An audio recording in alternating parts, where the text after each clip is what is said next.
In this lecture, we will discuss about the meaning and objectives of research, and in the subsequent lectures, we will discuss the other very important topics of the very said unit. Before we will discuss the meaning, यहाँ पे मैंने एक interesting quote लाया है, life without inquiry is not worth living for a human being. क्या फ़ायदा हमारे जीने का जब हम यूनिवर्स के मतलब क्वेश्चन ही नहीं करेंगे कि पर्टिकुलर कोई फेनोमेना ऐसे क्यों हो रहा है, ये ऐसे क्यों हो रहा है, इसकी बेसिस क्या है। तो अदर इंटरेस्टिंग आते हैं बहुत सारे क्वेश्चंस हर किसी के दिमाग में कि ये चीज़ ऐसे क्यों होती है, ये यूनिवर्स कैसे बनी। इस पे भी बहुत सारी थ्योरीज आई हैं। तो हम यहाँ पे मीनिंग ऑफ रिसर्च डिस्कस करने की कोशिश करेंगे। Actually the word research is comprised of two words, re which means again and search which means to find out. हमारे पास ऑलरेडी जो actually it's research is also called search for search. हमारे पास already कोई knowledge होती है, उसके base पे हम और कोई नई इंटरेस्टिंग फैक्ट्स या इंटरेस्टिंग फेनोमेना फाइंड आउट करने की कोशिश कर रहे हैं जो शायद फ्रूटफुल साबित हो सकते हैं।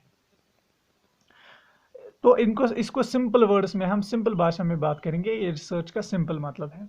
But research is a careful consideration of study regarding a particular concern using scientific methods to elicit facts. Actually research किसी पर्टिकुलर कंसर्न, किसी पर्टिकुलर प्रॉब्लम को जब हम साइंटिफिकली स्टडी करेंगे और कुछ नए फैक्ट्स एलिसिट करने की कोशिश करेंगे, उसको हम कहते हैं रिसर्च। फॉर एग्जांपल मैं आपको यहाँ पे एक सिंपल एग्जांपल दे दूंगा। हम देखना चाहेंगे कि प्लांट और सनलाइट के दरमियान क्या रिलेशनशिप है। अगर हम पर्टिकुलर प्लांट को सनलाइट दे देंगे तो वो पर्टिकुलर ग्रो हो जाएगा, उसकी ग्रोथ की क्या स्पीड होगी, बाकी चीज़ें। अगर सनलाइट नहीं देंगे तो उसको क्या इफेक्ट पड़ेगा उसकी वजह से। तो ये हमारे पास एक कंसर्न है कि सनलाइट से पर्टिकुलर प्लांट को क्या इफेक्ट पड़ेगा। अगर हम इसको साइंटिफिकली स्टडी करेंगे, साइंटिफिक मेथड यूज करेंगे। साइंटिफिक मेथड्स क्या है, हम आने वाले लेक्चर्स में डिस्कस करेंगे। तो वो मेथड्स अगर हम यहाँ पे अडॉप्ट करेंगे और फिर कुछ नए इंटरेस्टिंग फैक्ट्स फाइंड आउट करेंगे तो उसको हम सिंपल रिसर्च कहते हैं। रिसर्च की सबसे पॉपुलर डेफिनेशन दी है अर्ल रॉबर्ट ने। तो Earl Robert defined research as a systematic inquiry. ये एक सिस्टमेटिक इंक्वायरी है to describe explain predict and control the observed phenomena. तो जो हम ये रिसर्च करते हैं, फॉर एग्जांपल जो हमने यहाँ पे एक प्रॉब्लम बताई कि प्लांट और सनलाइट के दरमियान क्या रिलेशनशिप है। अगर हम सनलाइट नहीं देंगे तो क्या हो जाए, अगर हम सनलाइट देंगे किसी पर्टिकुलर प्लांट। तो अगर हम ये सिस्टमेटिक तरीके से इसकी इंक्वायरी करेंगे, सिस्टमेटिक मीन्स हमें कुछ स्टेप्स फॉलो करने हैं, step first, step second, step third, जो हमें ऑलरेडी रिसर्च मेथडोलॉजी में पढ़ाए जाते हैं या रिसर्च मेथडोलॉजी में ऑलरेडी इन्वेंट किए हुए हैं। उस सिस्टम में उसको कहते हैं सिस्टमेटिक।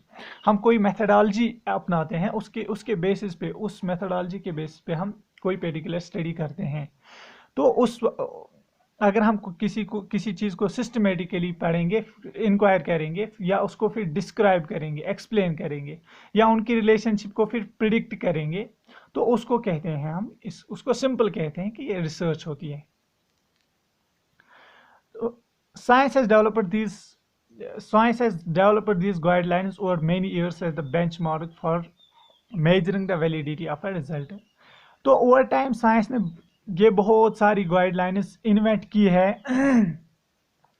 आप पर्टिकुलर जब आप कोई रिसर्च करते हो तो साइंस ने आपको ऑलरेडी कोई गाइडलाइंस इन्वेंट करके दी है कि आप ये गाइडलाइंस फॉलो करके कोई पर्टिकुलर रिसर्च कर लो। तो इन शॉर्ट हम ये कहेंगे कि इन शॉर्ट रिसर्च, इन तीन चीज़ों में अगर कोई चीज़ रिसर्च में होगी तो उसको हम रिसर्च कहेंगे। क्या क्या?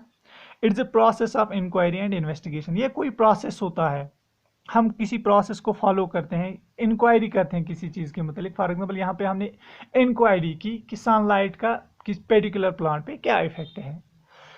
सिस्टमेटिक एंड मेथडोलॉजिकल, इसमें हमें एक रूल फॉलो करने होते हैं कि पहले ये चीज़ हो जाएगी, बाद में ये चीज़ हो जाएगी, बाद में अलग अलग चीज़ें हो जाएगी। इंक्रीज नॉलेज, हर कोई रिसर्च ऑलमोस्ट किसी ना किसी एंगल से हमारी नॉलेज को इंक्रीज करता है।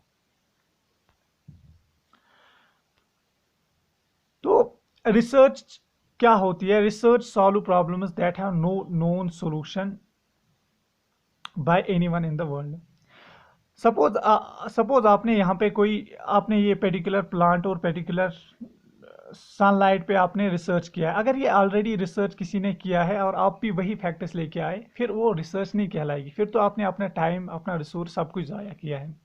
रिसर्च हम उस चीज़ को कहेंगे जो जो जिसका आंसर या जो प्रॉब्लम अभी दुनिया को मालूम ही नहीं थी, किसी के पास उसका आंसर ही नहीं था, उसको कहते हैं हम रिसर्च। बट यहाँ पे आपको एक बहुत इंपॉर्टेंट चीज़ याद रखनी है कि research is completely different from learning. Research और लर्निंग का कोई कनेक्शन नहीं है। लर्निंग हम करते हैं बुक से, मैगजीन से, इंटरनेट से, टीचर से, बाकी चीज़ों से। बट रिसर्च एक सिस्टमेटिक इंक्वायरी होती है किसी नए चीज़ को फाइंड आउट करने की। लर्निंग होती है हम ऑलरेडी किसी न किसी को पता होती है, वो फिर दूसरे बंदे को सिखाता है through different means. But research में ऐसा कुछ नहीं होता है। रिसर्च में अभी तक कोई भी चीज़ नोन नहीं होती है, वो सारा अननोन होता है। तो अब मसला है कि वाई रिसर्च, हम रिसर्च क्यों करते हैं? रिसर्च का प्राइमरी रीजन है कि we it helps us to understand the world. ये हमें वर्ल्ड को बेटर अंडरस्टैंड करने में बहुत ज़्यादा हेल्प करता है। फॉर एग्जांपल हम एस्ट्रोनॉमी के मतलब पढ़ते हैं कि ये स्टार्स क्या है, क्लस्टर्स क्या है, बाकी चीज़ें क्या है। तो it helps us to understand the world better. Second, it helps us to solve problems. जो हमें सोशल प्रॉब्लम्स होते हैं, साइंटिफिक प्रॉब्लम्स होते हैं। फॉर एग्जांपल अभी दुनिया एक प्रॉब्लम से गूंज रहा है, पोल्यूशन। बहुत ज़्यादा इफेक्ट्स हैं, एयर पोल्यूशन, वाटर पोल्यूशन, उसकी वजह से बहुत ज़्यादा इफेक्ट्स होते हैं। अब क्या करते हैं, अब इसको सॉल्व करने की कोशिश करते हैं, नए नए साइंटिफिक टेक्निक्स अपनाते हैं जिसकी वजह से पोल्यूशन कम हो जाएगा। तो यही इसका सेकेंड रीज़न है कि solve new problems. Second, improving already existing solution. हमारे पास ऑलरेडी सोल्यूशन है। फॉर एग्जाम्पल मैं आपको सिंपल एग्जाम्पल दे दूंगा। टीचिंग लर्निंग मेथड होता था। पहले क्या होता था, एक टीचर आता था क्लास में, वो चाक और ब्लैक बोर्ड लेके पढ़ाता था तो जाता था। उसके बाद वो हमारे पास ऑलरेडी सोल्यूशन था कि हमें कैसे टीच करना है किसी को। बट उसके बाद क्या हो, उसके बाद नया सोल्यूशन आया, वाइट मार्कर आ गए, वाइट बोर्ड आ गए, उससे थोड़ा सोल्यूशन में इम्प्रूवमेंट आ गई। फिर प्रोजेक्ट्स आ गए, अब ऑनलाइन बाकी चीज़ें, सिस्टम बहुत सारी इम्प्रूवमेंट हुई। तो इसको कहते हैं जो ऑलरेडी सॉल्यूशंस हमारे पास हैं उनको इम्प्रूव करने की कोशिश की जाती है। तो अब मसला है कि ये रिसर्च, ऑब्जेक्टिव्स ऑफ रिसर्च क्या होती है। तो पहले हम डिस्कस करेंगे कि ऑब्जेक्टिव्स क्यों इंपॉर्टेंट होती है, क्यों हम किसी पर्टिकुलर रिसर्च के ऑब्जेक्टिव्स डिफाइन करने पड़ते हैं। एक्चुअली ये objective, research is like a journey. तो आप एक पॉइंट से स्टार्ट होते हैं, आपको दूसरे पॉइंट तक पहुंचना होता है। तो आपको क्लियरली डिफाइन होना चाहिए कि मुझे जाना कहाँ है, मुझे ऑब्जेक्टिव्स क्या है, मुझे फाइंड आउट क्या करना है। Since research is the study of a problem seeks solution to a particular problem, therefore to get the right solution a clearly defined objectives are extremely important।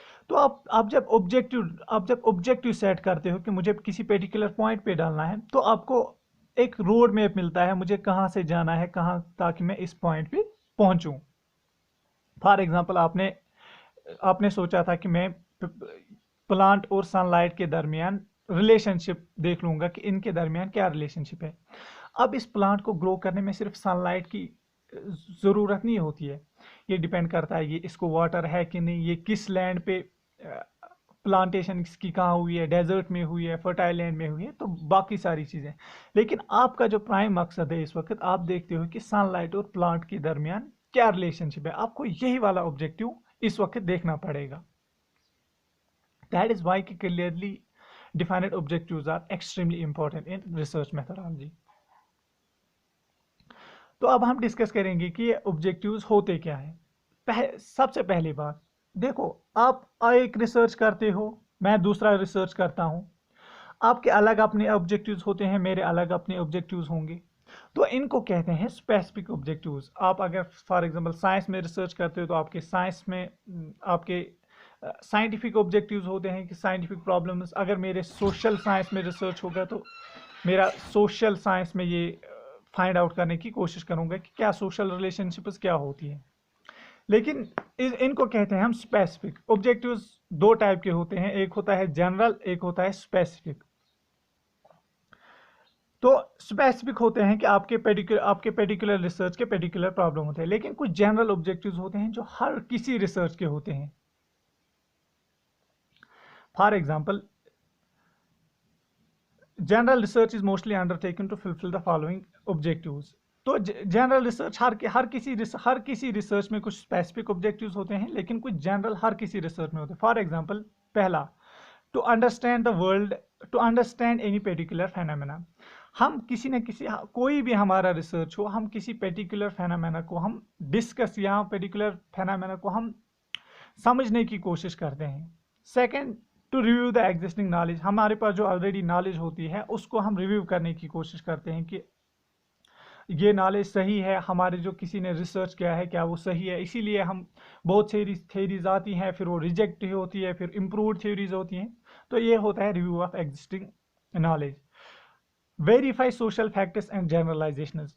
जो हमारे सोशल फैक्ट्स होते हैं, generalisations होते हैं, जैसे सोशलॉजी, बाकी political science में theories आती हैं, फैक्ट्स आते हैं, तो उनको या जनरलाइजेशंस आती हैं, उनको वेरीफाई करने की कोशिश करते हैं, क्या ये सही है, क्या ये ट्रू है, बाकी चीज़ें। Offer solution to various problem.